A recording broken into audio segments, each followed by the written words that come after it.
Hey neighbors, welcome back to the channel. This is Anarchy in the 603, and you're back for another postcard from your friendly neighborhood anarchist, absolutely nobody's favorite, lightly edited off-dome dispatch from wherever I'm sitting right now to wherever you happen to be.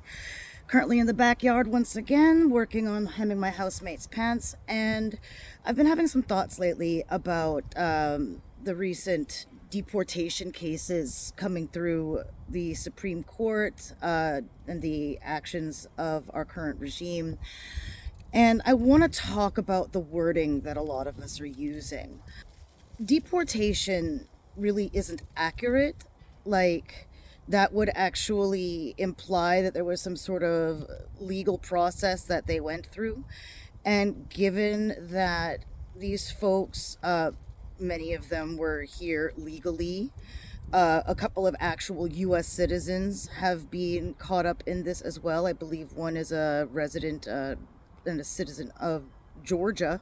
But the thing is, there has been no due process.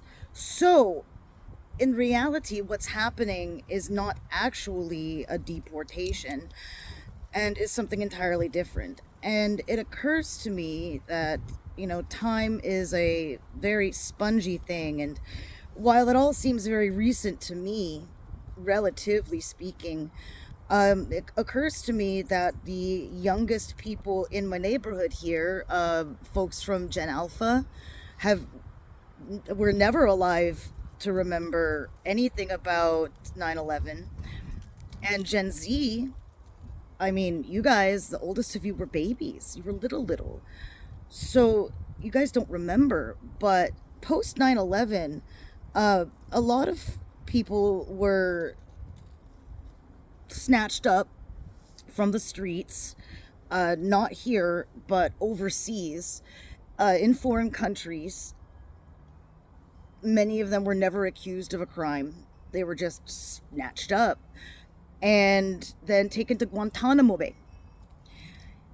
And these men just sat there for decades. Some of them are still there. And as time went on, many just sort of forgot that these people had never been charged with anything. And these folks have been submitted to horrible crimes against humanity that our government has done against them. And what these kidnappings of private citizens were called back then were extraordinary renditions. Like, my son is 23, and 9/11 happened when he was literally 4 months old. It was the day of his 4-month-old well baby checkup. And that time in the months and years afterwards is simultaneously blurry and clear to me. Like, a lot of it just seems like a goddamn fever dream. The way, Muslim folks in this country were literally fearing for their lives, their businesses being targeted, just the horrible things being said in the media. And everywhere you went, you could not avoid the news. Like, Walmart was playing like newsfeed 24/7 for months upon months. And in the meantime, while people were getting sent packages of mysterious white powder in the mail, the people were still trying to find any sign of their relatives in the rubble and the wreckage, and the 9/11 first responders were all doing that work that got so many of them sick with all of the cancer. And now the current regime has voted to turn their backs on the 9/11 first responders and cut off their healthcare funding. But I guess, 9/11, never forget. Well, one thing we've forgotten is how these men were absolutely forgotten. They were snatched up from their families, from their homes, from everything they knew and loved, and just stuffed away in this tiny little corner of Cuba, mostly never to be seen again. And we forget that terminology, extraordinary renditions, and our government justified it at the time as necessary. But 20 some odd years later, we know what it is. We know what it was. And what it is an absolute crime. It is a disgusting, inhumane, unjust treatment of actual human beings. Entire lives destroyed, families separated forever, and that's what's happening to these people right now. Getting sent to El Salvador, a country that only some of them are from, and even those that are from there, Kilmar Abrego Garcia, the one that's in the news, you hear his name quite constantly, they were fleeing that place for a good reason. Kilmar Abrego Garcia, his dad is a cop.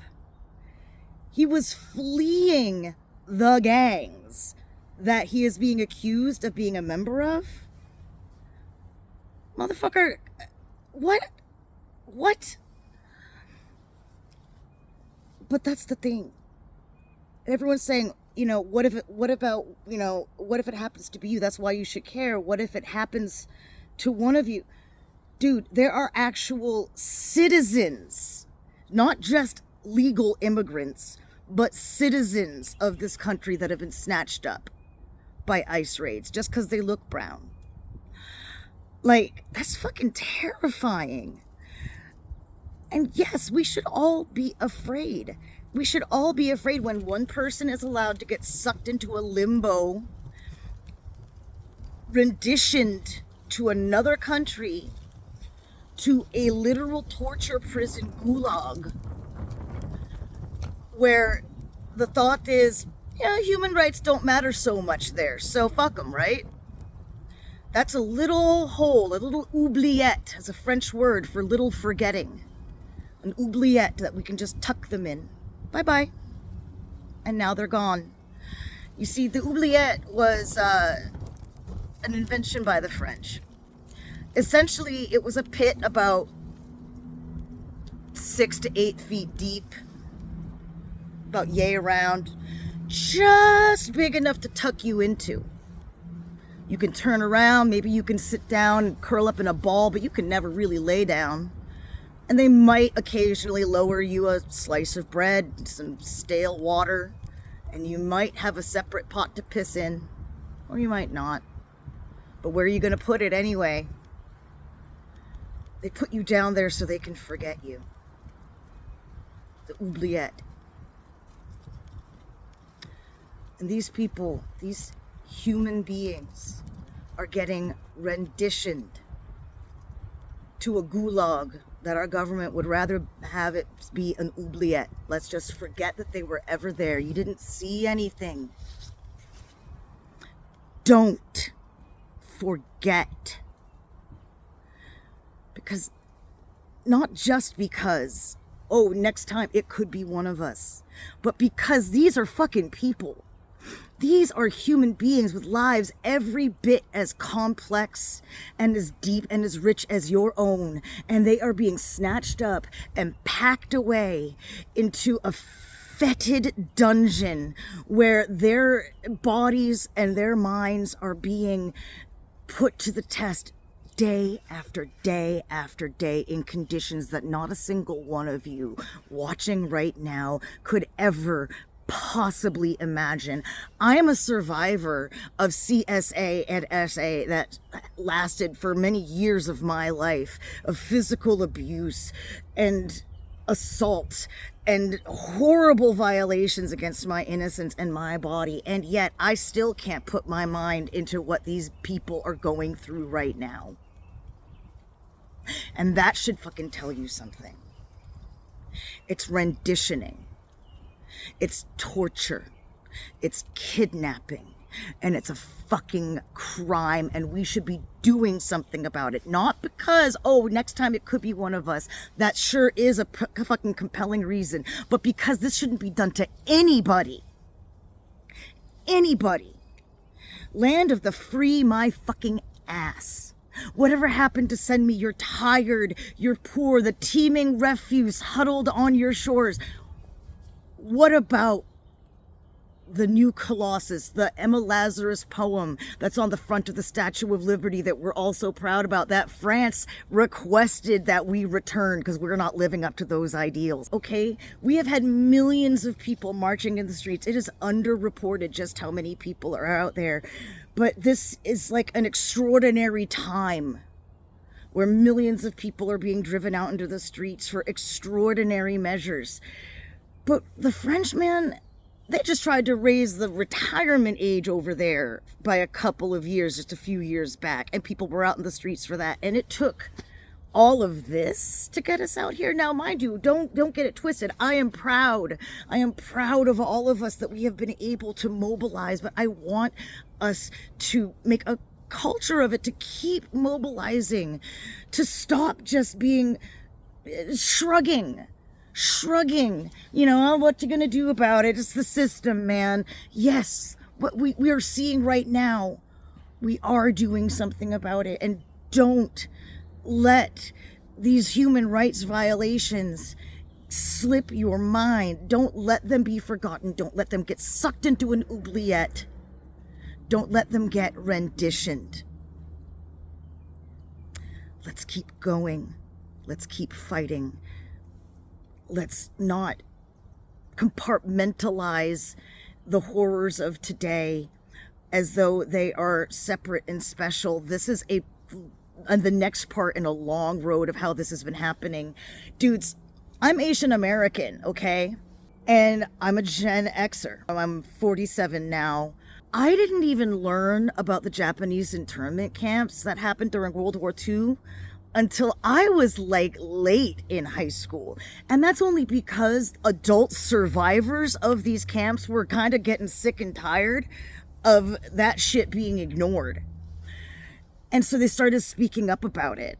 George Takei, Sulu from Star Trek, he is one of the most like outspoken and famous, noteworthy survivors of these internment camps. And if you get a chance, look into what they went through.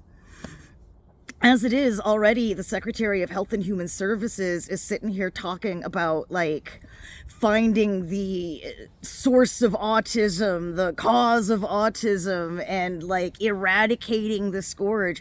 And he's already talked about sending people off to re-education camps where their phones get taken away and they get taught how to do organic farming and get put through all of these different rehabilitations to fix them.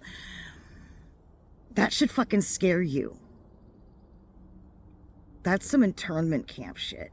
If they're already doing renditioning shit and they're talking about internment camp shit, we need to look up our history and not let the horrors of the past continue to be visited upon us any further today.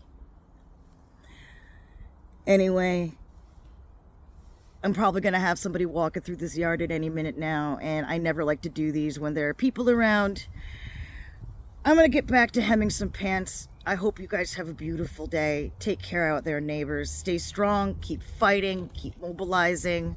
Join your local indivisible group if you can. Just don't forget.